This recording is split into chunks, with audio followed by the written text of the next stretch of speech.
그 얘기 들어볼래? 네, 이제 말씀 통해서 하나님의 귀하신 진리를 배우는 시간 갖도록 하겠습니다. 오늘 말씀의 제목은 하나님의 사랑은 우리의 사랑, 이렇게 정했습니다. 예수님께서 이 땅에 오신 이 기쁜 날, 감사한 날, 너무나도 감격스러운 그러한 사건이 주님께서 이 땅에 오신 그 사건입니다.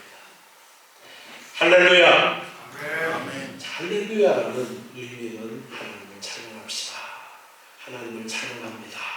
그런 의미를 가지고 있는데, 우리가 천국에 가서 영원토록 하는 것이 무엇이냐 할 때에 할렐루야, 하나님을 찬양하고, 하나님은 거룩하십니다. 하나님을 찬양하고 하나님을 찬양하는 것이다 가르쳐 주셨습니다.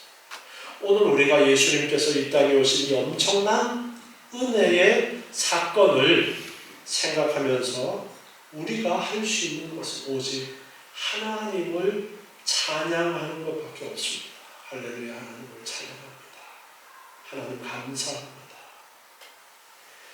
요한복음 3장 16절 말씀, 우리가 잘 알고 있는 말씀인데, 요한복음 3장 16절에 보면 하나님이 세상을 이처럼 사랑하셨다. 하나님이 세상을 사랑하셨다. 어떻게 사랑하셨느냐? 독생자를 주셨다. 독생자를 주셔서 사랑하셨다. 이는 저를 믿는 자마다 멸망치 않고 영생을 얻게 하려 하십니다.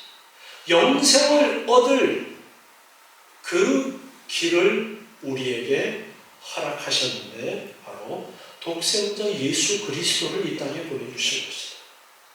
그것이 하나님의 사랑이라고 그렇게 가르쳐주고 있습니다.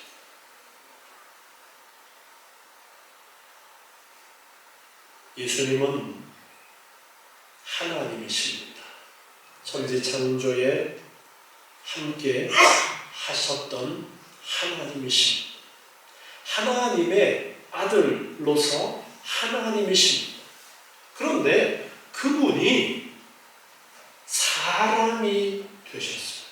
아니, 왜 그분이 사람이 되셔야 되는가? 그저 우리를 사랑하시면 우리를 그저 구원해 주시면 되지, 우리를 그저 영생을 주시면 되지, 왜 굳이 하나님이 사람이 되셨는가? 우리가 창세기부터 다시 성경을 쭉 줄거리를 배워가는 시간을 다시 가지면서, 우리는 하나님께서 천지 만물을 창조하셨고, 그리고 하나님께서 또한 인간을 창조하신 그 내용을 배웠습니다. 그런데 하나님께서 인간을 창조하시고서 주신 명령은 선악을 알게 하는 나무의 열매는 따먹지 말아라. 따먹으면 정령 죽으리라. 우리는 하나님이 그 선악과를 왜 만드셨는가? 라는 의문을 가질 수가 있습니다.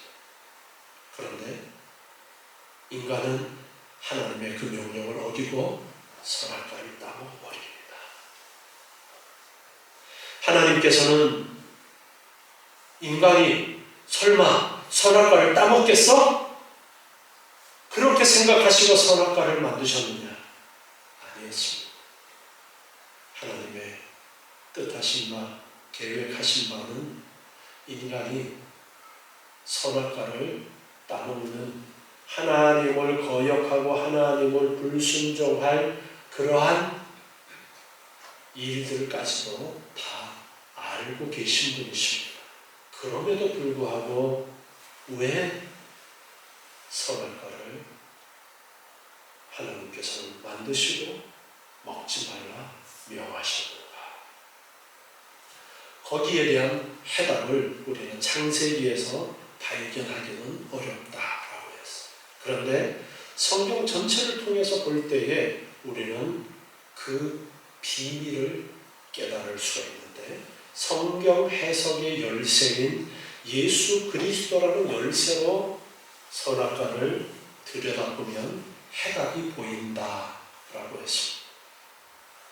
하나님이 사람을 만드셨어요. 흙으로 만드시고 생기를 불어넣으시니까 영을 가진 존재로서 특별한 피조물이 되었습니다. 하나님의 창조물로서 아주 특별한 그런 존재가 되었습니다. 그 어떤 창조물보다 뛰어난 하나님의 형상을 따라 짓고 하나님의 형상을 따라 영을 가진 그런 존재가 되었습니다. 자, 그러면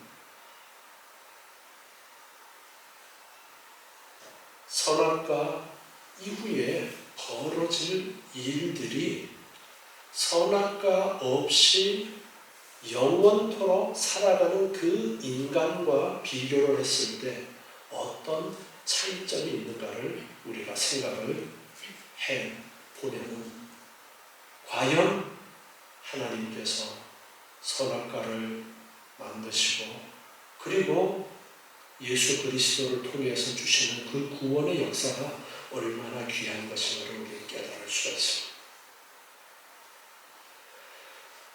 인간은 선악과를 따먹고 범죄했어요. 죽을 수밖에 없는 존재가 되었습니다. 이것이 모든 일반적인 생육법으로 태어난 아담의 후손들에게 주어진 결과입니다. 아담과 함께 선악과를 따먹은 그 후손들은 죽을 수밖에 없는 그런 존재가 되었습니다. 그런데 하나님께서는 구원에 대한 놀라운 계획을 갖고 계셨습니다. 하나님께서 흙으로 만드신 그 인간이 그보다가 훨씬 뛰어난 존재로 나아갈 수 있는 그 길을 하나님께서는 인간에게 주시기를 이미 계획을 가지고 계셨던 겁니다. 그래서 하나님께서는 예수님을 이 땅에 보내시게 됩니다. 인간의 죄의 문제가 해결되어지지 않으면 인간은 영원히 지옥불에 던져져야 되는 인간입니다. 그런데 이 인간의 죄의 문제를 해결하려면 죄값을 치루어야 됩니다. 어떤 걸로 해줄게? 하나님은 그렇게 하실 수 없는 분이에요. 한번 말씀하신 것은 반드시 그 말씀대로 이루어지는 것입니다. 하나의 방법은 누군가가 대신해서 그 죄값을 치르면 돼요. 그런데 죄값을 대신 치를 수 있는 인간이 일반적인 생육법으로 태어난 인간 가운데 있어요, 없어요? 없는 거예요. 왜? 모두가 다 죄 가운데 태어났기 때문에. 하나님은 그래서 새로운 사람을 이 땅에 있게 하신 거예요. 그게 누구예요? 그게 예수님이에요. 그래서 하나님께서는 하나님의 아들, 하나님이신 독생자 하나밖에 없는 외아들 예수 그리스도를 이 땅에 사람으로 있게 하신 거예요. 그 날을 우리가 기억하고 기념하는 날로 이 성탄절을 우리가 정해서 지키고 있습니다. 그런데 예수님이 이 땅에 태어나시려면은 일반적인 생육법, 남자와 여자의 관계에 의해서 태어나는 그런 사람으로 태어나시면 역시 죄 가운데 태어나시게 됩니다. 그래서 하나님께서는 다른 방법으로 이 땅에 사람으로 태어나도록 하셨는데요. 그것이 바로 성령을 통해서 잉태되도록 하신 것이었어요. 마태복음 1장 18절 말씀에 보면도 마태복음 1장 18절에서 예수 그리스도의 나심은 이러하니라. 그 모친 마리아가 요셉과 정원하고 약혼을 했어요. 그리고 동거하기 전에 결혼해서 동침하고 같이 동거하기 전에 성령으로 마리아에게 잉태된 것이 나타났어요. 마리아가 아이를 가졌다라는 것을 요셉이 알게 되었다라는 거예요. 그런데 남편 요셉은 의로운 사람이라 저를 드러내지 아니하고 가만히 끊고자 했다. 요셉이 마리아가 아이를 가졌다라는 것을 알았어요. 그런데 요셉은 자기와 마리아가 관계를 갖지 않은 상태에서 아이를 가졌다라는 것을 알고 그냥 조용히 파혼을 하려고 그렇게 생각을 했어요. 그것을 드러내면 마리아는 돌에 맞아 죽게 되어지기 때문에 그냥 조용히 덮으려고 그냥 파혼을 하려고 그렇게 생각을 했던 겁니다. 그런데 그 일을 생각하고 있을 때에 20절에 보니까 주의 사자가 현몽하여 꿈에 하나님의 천사가 나타나서 말합니다. 다윗의 자손 요셉아, 내 아내 마리아 데려오기를 무서워 말라. 저에게 잉태된 자는 성령으로 된 것이다. 마리아가 아이를 가졌는데 그 아이가 성령으로 잉태되는 것이지 인간적인 관계에 의해서 잉태되는 것이 아니다. 성령으로 잉태되는 것이다. 꿈에 요셉의 꿈에 나타나서 천사가 일러 줍니다. 그러면서 말합니다. 아들을 낳을 것인데 이름을 예수라고 해라. 이름까지 가르쳐 줍니다. 그 예수라는 이름의 뜻은 그가 자기 백성을 저희 죄에서 구원할 자이십니다. 예수라는 이름의 뜻이 자기 백성을 저희 죄에서 구원할 자라는 의미를 가지고 있는데 이름을 예수라고 지어라. 아들이 태어날 것이다. 그 이야기까지 꿈에 말씀해 주셨습니다. 그러면서 계속해서 말합니다. 이 일이 되어지는 것은 주께서 선지자로 하신 말씀을 이루려 하십니다. 하나님께서 선지자들을 통해서 말씀하셨던 구약시대에 하나님께서 선지자들을 통해서 말씀하셨던 그 일이 지금 이루어지는 것이다. 어떤 말씀을 구약에서 하셨느냐? 보라, 처녀가 잉태하여 아들을 낳을 것이요. 처녀가 잉태를 한다. 불가능한 일이죠. 인간적으로는 불가능한 일입니다. 그런데 하나님께서 처녀가 아이를 가지도록 하실 것을 말씀하셨어요. 그리고 아들을 낳을 것이다. 그 이름은 임마누엘이라 하리라. 임마누엘이라는 뜻은 하나님이 우리와 함께 계시다라는 뜻인데 그 의미까지 일러주십니다. 임마누엘이라고 불려질 것이라고 했는데 하나님이 우리와 함께 계시다라는 뜻이다. 이렇게 꿈에 하나님께서 요셉에게 일러 주셨어요. 그래서 요셉이 잠을 깨어 일어나서 그 주의 사자의 분부대로 아내를 데리고 왔어요. 마리아를 데리고 왔어요. 마리아와 결혼합니다. 그리고 아들을 낳기까지 동침하지 아니하더니 나음의 이름을 예수라 했다.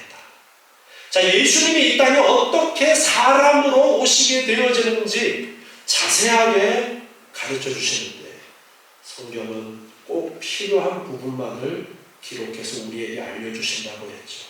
이 부분, 처녀가 성령으로 잉태해서 아들을 낳았는데 그가 바로 예수시다. 그가 하나님의 아들이시고 그리스도이시다라는 것을 우리에게 가르쳐 주십니다. 그래서 일반적인 생육법이 아니라 특별한 하나님의 역사에 의해서 새로운 사람이 이 땅에 오시게 되는데 그분이 예수님이에요. 그런데 그분은 원래 하나님이셨어요. 하나님의 아들이니까 하나님이십니다. 그런데 사람이 되셔서 이 땅에 오셨습니다. 그때에 목자들이 밤에 양떼를 지키고 있었어요. 누가복음 2장 8절부터 보면은요. 누가복음 2장 8절부터 보면은 목자들이 밖에서 밤에 양떼를 지키고 있었는데 주의 사자가 천사들이 곁에 서서 주의 영광이 또 저희를 두루 비칠 때에 목자들이 두려웠습니다. 하늘에서 찬란한 빛 같은 그런 모습을 봅니다. 천사가 말합니다. 무서워 말라. 보라, 내가 온 백성에게 미칠 큰 기쁨의 좋은 소식을 너희에게 전한다. 오늘날 다윗의 동네에 너희를 위하여 구주가 나셨으니 곧 그리스도 주시니라. 너희가 가서 강고에서의 구유에 누인 아기를 보리니 이것이 너희에게 표적입니다. 너희가 베들레헴, 다윗의 동네라고 그러면 베들레헴을 이야기하는 거예요. 베들레헴에 가서 아기를 철에 싸서 구유에 뉘어놓은 그 아기를 볼 텐데 그것이 표적이다, 증거다, 그렇게 일러주면서 그 아기가 바로 구주로 그리스도로 이 땅에 오신 분이다 라는 것을 가르쳐줍니다. 이렇게 여러 모양으로 예수님이 일반적인 사람이 아닌 하나님께서 구약에서 예언하셨던 대로 오신 분이다 라는 것을 깨닫도록 해주셔요. 구약 성경에서는 예수님에 대해서 많은 예언을 하고 있습니다. 우리가 창세기 아담과 하와가 선악과를 따먹고 난 이후에 말씀을 배우면서도 가죽옷이 상징하는 것이 바로 예수 그리스도를 보여주시는 하나의 예표다라고 그렇게 말씀을 배웠죠. 그리고 뱀의 후손과 어떤 후손을 언급하셨어요? 뱀의 후손과 여자의 후손을 언급하셨어요. 그 바로 여자의 후손이라는 그 표현이 예수님을 가리켜서 남자를 통하지 않고 태어났죠. 그래서 여자의 후손이라는 표현을 거기에서 말씀하신 겁니다. 그래서 처녀가 아이를 낳게 될 것이라는 그 예언의 말씀처럼 이렇게 예수님께서는 성령으로 잉태되셨으니까 죄와 상관이 있어요, 없어요? 죄와 상관이 없으십니다. 그래서 사람으로 죄 없으신 새로운 사람으로 이 땅에 오시게 되었습니다. 그래서 그분은 우리의 죄값을 대신 치를 수 있는 그러한 자격을 갖추게 되었습니다. 사람으로 죄가 없으십니다. 이렇게 예수님께서는 이 땅에 오셔서 우리를 구원하시기 위해서 인간의 죄값을 대신 치루어 주시는 그 은혜를 우리에게 주십니다. 갈라디아서 4장 4절 말씀 보면은요, 갈라디아서 4장 4절에 때가 참에 하나님이 그 아들을 보내사 여자에게서 나게 하시고 율법 아래에 나게 하신 것은 율법 아래에 있는 자들을 속량하시고 우리로 아들의 명분을 얻게 하려 하십니다. 자, 우리의 죄값을 치루어 주시고 우리에게 생명을, 영원한 죽음이 아니라 생명을 주시는 것만 해도 너무나 귀한 은혜입니다. 그런데 거기서 끝나는 것이 아니라 무슨 명분을 말씀하고 있어요? 아들의 명분. 아들의 명분이라는 것은 양자의 개념에 대해서 말씀을 드렸죠. 양자라는 것은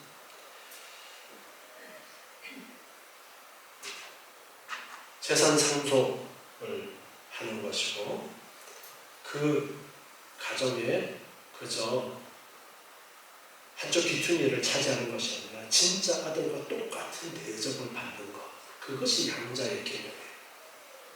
그런데 이 아들의 명분이라는 것이 바로 그것입니다. 아들이 누릴 수 있는 모든 것을 누리는 것, 아들이 물려받을 재산을 다 물려받게 되어지는 것, 그것을 말씀하고 있어요.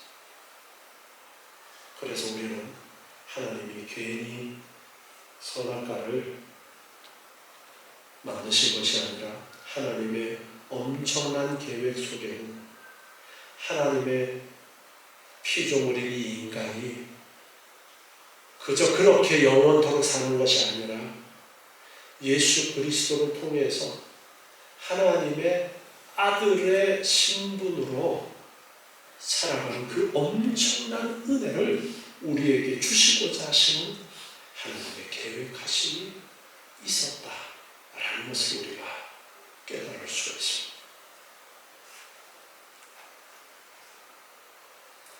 로마서 5장 6절부터 말씀을 보면요, 우리가 아직 연약할 때에 기약대로 약속하셨던 대로 그리스도께서 경건치 않은 자를 위하여 죽으셨도다. 의인을 위하여 죽는 자가 쉽지 않고 선한 사람을 위하여 용감히 죽는 자가 혹 있지만 우리가 아직 죄인 되었을 때에 그리스도께서 우리를 위하여 죽으셨다. 죄인을 위해서 죽는 사람이 누가 있는가? 그런데 예수님께서는 죄인인 우리를 위하여 죽으셨다. 하나님께서 우리에게 대한 자기의 사랑을 확증하셨다. 하나님이 우리를 어찌 사랑하시는지 그것이 바로 이 예수 그리스도를 통해서 나타났다라는 것을 말씀하고 있습니다. 하나님이 어떻게 우리를 사랑하시는지, 이 비밀이 성경을 통해서 우리에게 가르쳐 주시는 것입니다. 여러분, 우리가 하나님의 이 엄청난 사랑을 받은 사람들이에요. 요한복음 1장 9절부터 말씀을 보시면요, 선빛 곧 세상에 와서 각 사람에게 비치는 빛이 있었나니 그가 세상에 계셨으며 세상은 그로 말미암아 지은 바 되었으되, 예수님을 빛에 빗대어서 말씀하십니다. 참빛이 세상에 있었는데 그가 세상에 계셨고 세상이 그로 말미암아 지은 바 되었다. 세상이 그를 알지 못하였고 자기 땅에 오매 자기 백성이 영접지 아니했다. 예수님께서 약속하신 약속의 백성 그 이스라엘 유대 땅에 오셨음에도 예수님을 영접하지 않고 예수님을 배척하고 예수님을 십자가에 못 박았어요. 자기 땅에 왔는데 자기 백성이 예수님을 영접하지 않습니다. 그러나 영접하는 자, 곧 그 이름을 믿는 자들에게는 하나님의 자녀가 되는 권세를 주셨으니 이는 혈통으로나 육정으로나 사람의 뜻으로 나는 것이 아니고 오직 하나님께로서 난 자들이라. 그러나 예수 그리스도를 믿는 자는 하나님의 자녀가 된다. 이것은 어떤 혈통적인 것이, 그런 인간의 노력이나 인간의 어떤 계획이나 인간의 뜻이 개입되어서 되어지는 것이 아니라 오직 하나님께로서 났다. 하나님의 놀라우신 계획과 창세전에 이미 택하신 그들은 예수님을 믿고 구원을 얻고 하나님의 자녀가 된다. 그 말씀을 하십니다. 여러분, 성탄절 우리나라 사람들은 거의 대부분이 성탄절 예수님이 오신 날, 제가 동네 테니스 클럽에 운동하러 가끔씩 나가는데 거기에 불자들도 계셔요. 불자들 누구인지 아시죠? 예. 아주 열심히 절에 다니시는 분도 계시는데 어제 단체 카톡방에 이제 글을 올렸어요. 성탄절 메시지를 다 올렸어요. 하늘에는 영광이요 땅에서는 기뻐하시고 있는 사람들 중에 평화롭다 하면서 그 그림을 올렸어요. 다 알아요. 우리나라 사람들은 성탄절 대부분 사람들이 예수님과 관련되어 있고 예수님이 오신 날 뭐 그렇게 대부분 알고 있습니다. 그런데 믿지는 않습니다. 그 예수님이 왜 오셨고 그 이야기도 안 믿는 사람들도 들어서 많이 알고 있어. 예수님이 이 땅에 죄인을 구원하러 오셨다라는 그런 이야기 교회에 다니는 사람들이나 접해보아서 아는 사람들이 많이 있습니다. 그런데 믿는 사람들은 소수입니다. 우리는 이 믿음을 가지고 있어야 됩니다. 아멘. 여러분 다 믿으시죠? 아멘. 여러분 이 믿음이 정말 오늘 다시 한번 성탄절을 맞이해서 들려드리는 이 귀한 메시지의 그 의미를 올바로 알고 믿으시기 바랍니다. 아멘. 영접하는 자, 곧 그 이름을 믿는 자들에게는 어떤 놀라운 것이 약속이 되어져 있느냐면 하나님의 자녀가 된다. 하나님의 자녀가 된다.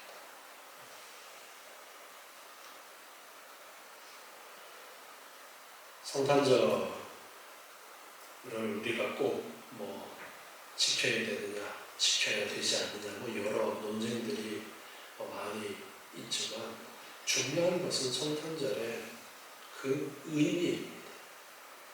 예수님께서 이 땅에 오신 그 의미, 그 의미를 우리가 올바로 알아야 됩니다. 자, 요한일서 오늘 본문 4장 7절부터 말씀에 보면요, 사랑하는 자들아, 사도 요한이 가르쳐 주신 우리가 서로 사랑하자. 사랑은 하나님께 속한 것이다.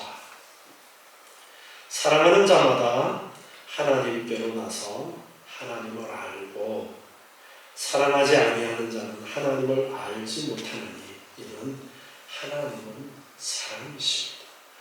하나님은 사랑이시다 말씀.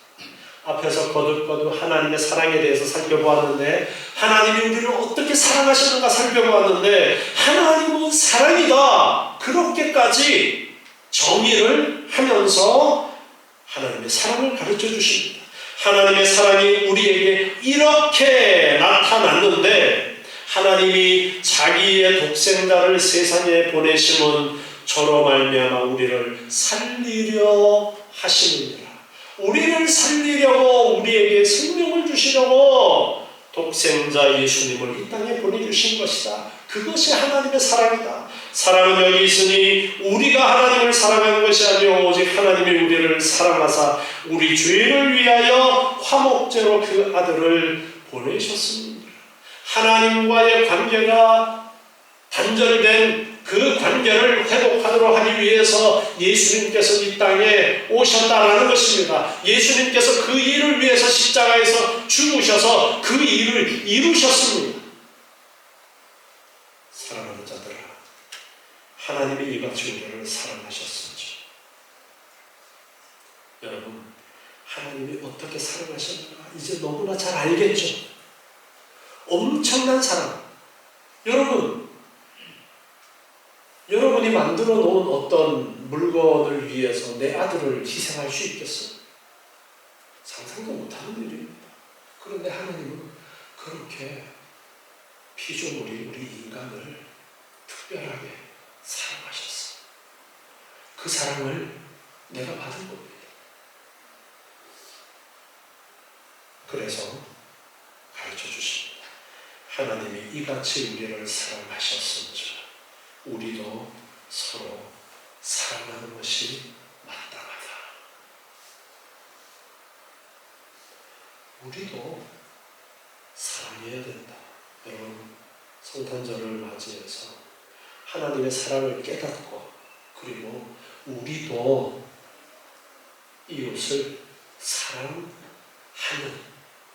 사랑하라는 이 명령의 말씀을 우리가 기억합시다. 하나님이 우리를 어떻게 사랑하셨는가? 가장 좋은 것을 우리에게 주시면서 하나님의 사랑을 하나님이 우리를 사랑하시고 우리를 하나님의 자녀의 그 지위에 있게 하신 그 놀라운 사랑을 우리가 알아야 됩니다. 하나님이 얼마나 우리에게 애정을 가지고 있는지를 아셔야 돼요.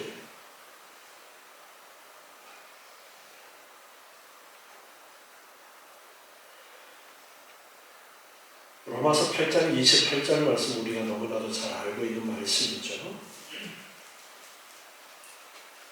우리가 알거니와 하나님을 사랑하는 자 곧 그 뜻대로 부르심을 입은 자들에게는 모든 것이 합력하여 선을 이루느니라. 하나님이 미리 아신 자들로 또한 그 아들의 형상을 본받게 하기 위하여 미리 정하셨으니 이는 그로 많은 형제 중에서 맏아들이 되게 하려 하십니다. 예수님을 맏아들이 되게 하시고 우리를 아들로 삼으시려는 하나님의 그 엄청난 사랑과 계획을 말씀하십니다. 또 미리 정하신 그들을 부르시고 부르신 그들을 의롭다 하시고 의롭다 하신 그들을 또한 영화롭게 하셨느니라. 여러분, 우리는 이 사랑 안에 있습니다. 요한복음 13장 34절에서 예수님께서 요한복음 13장 34절에서 말씀하시는데요. 새 계명을 너희에게 주노니 서로 사랑하라. 내가 너희를 사랑한 것 같이 너희도 서로 사랑하라. 여러분, 사랑하는 게 어떤 겁니까? 사랑하는 것. 사랑이라는 이 의미는 다양하게 이해되어지고 해석할 수 있습니다. 그런데 내가 너희를 사랑한 것 같이 말씀하십니다. 예수님께서 우리를 사랑하신 사랑, 그 희생적인 사랑. 그런데 일반적인 사랑이라는 것, 그저 좋아한다라는 그 차원보다가 더 뛰어넘는 그 차원의 표현이 사랑이라는 표현으로 우리가 씁니다. 자, 사랑하면은 자주 봐요, 자주 안 봐요. 자주 보고 또 보고 싶고. 이게 사랑하는 사이에서 사랑하는 사람을 대해서 그런 감정이 나는 거예요. 자, 우리가 먼저 첫 번째로 기억해야 될 것은 하나님을 사랑해야 됩니다. 하나님을 사랑하기 위해서 우리가 어떻게 해야 될까요? 하나님을 자주 봐야 돼요. 자주 보는 것, 어떻게 볼 수 있어요? 자주 보는 것은 하나님을 생각하는 것, 하나님을 인정하는 거예요. 매사에. 그래서 매일매일의 삶에 하나님을 떠올리고 하나님을 인정하면서 살아가는 삶은 매일매일 하나님을 생각하고 하나님께 기도하고 하나님을 향해서 찬양하고 감사합니다. 이것입니다. 그리고 또한 공적으로 우리가 모여서 예배하는 이 시간, 하나님을 향해서 전심으로 하나님을 찬양하고 하나님 감사합니다. 하나님께 영광 돌리고 이 예배의 자리에 또한 함께 모여서 그 사랑을, 하나님을 향한 사랑을 우리가 표현할 수 있습니다. 그리고 하나님의 그 말씀에 귀를 기울입니다. 하나님의 뜻은 어떤 것일까? 좋아하는 건 어떤 것일까? 그리고 좋은 것이 있으면 함께 하려고 하는 것이 사랑하는 사람과 나누고 싶어 하는 것이죠. 좋은 것 어떻게 함께 할까? 자, 그러면 한 걸음 더 나아가서 이제 하나님의 사랑을 우리가 아는 자들로서 하나님을 사랑하고 또 한 걸음 더 나아가서 누구를 사랑하라고 말씀하십니까? 이웃을 사랑하라. 이웃을 사랑하려면 우리가 어떻게 해야 될까요? 좋은 것을 함께 나누어야 되겠죠. 자, 첫 번째로 제일 좋은 것이 무엇입니까? 하나님의 사랑. 하나님의 사랑의 첫 번째죠. 하나님의 사랑, 이 복음을 전해오는 것, 이것이 첫 번째로 가장 좋은 것을 함께 나누는 것입니다. 이웃을 향해서 복음을 전하는 것이 그 어떤 사랑보다 큰 사랑이다 할 수 있습니다. 그리고 또 중요하게 여기고 좋게 여기는 것을 나누는 것은 내가 가지고 있는 좋은 것, 내가 좋은 것이라고 생각하는 것. 세상 사람들에게 있어서는 가장 좋은 것이라고 생각할 수 있는 물질, 돈, 그것을 또한 함께 하는 것. 이것이 사랑하는 방법 중에 하나에 해당할 것입니다. 여러분, 하나님이 우리를 어떻게 사랑하시는가 생각하면 가슴이 벅차오르잖아요. 우리를 죄에서 구속하실 뿐 아니라 결국 하나님께서 계획하신 바는 우리가 하나님의 아들의 그 자리에서 그 영광을 누리도록 하시고자 하시는 그 엄청난 계획이 있었던 거예요. 얼마나 감사한 일입니까?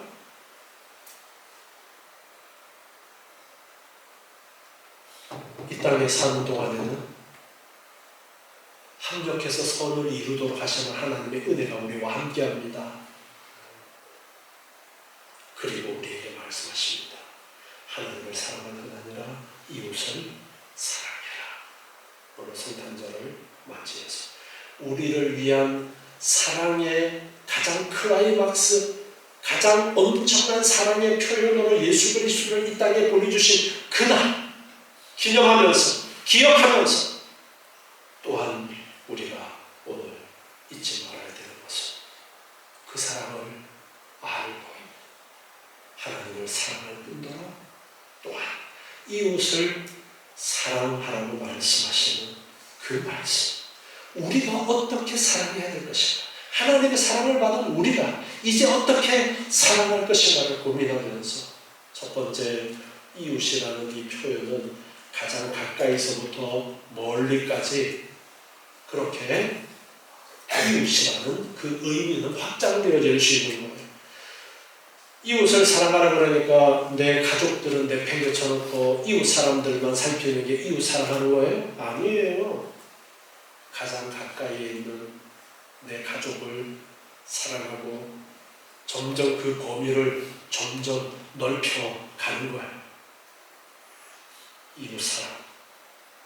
이게 하나님의 사람들에게 마땅히 있어야 될 것이라고 사도 요한은 오늘 요한 1서 말씀에서 강조하는 겁니다. 하나님이 사랑이니까 우리도 사랑이어야 된다는 거예요. 내가 너희를 사랑한 것 같이 너희도 서로 사랑하라 명령하시고 있습니다. 이 명령을, 이 말씀을 잘 기억하시고 우리를 향한 하나님의 엄청난 그 예수 그리스도를 주신 그 사랑을 잘 기억하시고 서로 사랑하고 이웃을 향해서 그 사랑을 점점 더 확장해 가시는 여러분의 삶도 우리의 삶도 사랑이 되는 삶이 되시기 바랍니다. 기도하겠습니다. 하나님 감사합니다. 오늘 주신 이 귀한 말씀 예수님께서 이 땅에 오신 놀라운 사랑과 은혜를 저희가 올바로 깨닫고 감사하고 하나님을 사랑하게 도와주시고 또한 서로 사랑하며 이웃을 사랑하라는 그 명령의 말씀 따라서 이웃을 향하여 하나님의 그 사랑을 드러내고 이웃을 사랑하는 저의 삶이 되게 하여 주시옵소서. 하나님의 나라에서 영원토록 하나님을 찬양하는 그 기쁨의 삶이 이 땅에서도 누리며 살아가는 복된 삶이 되게 하여 주시옵소서. 예수님의 이름으로 기도드리옵나이다. 아멘.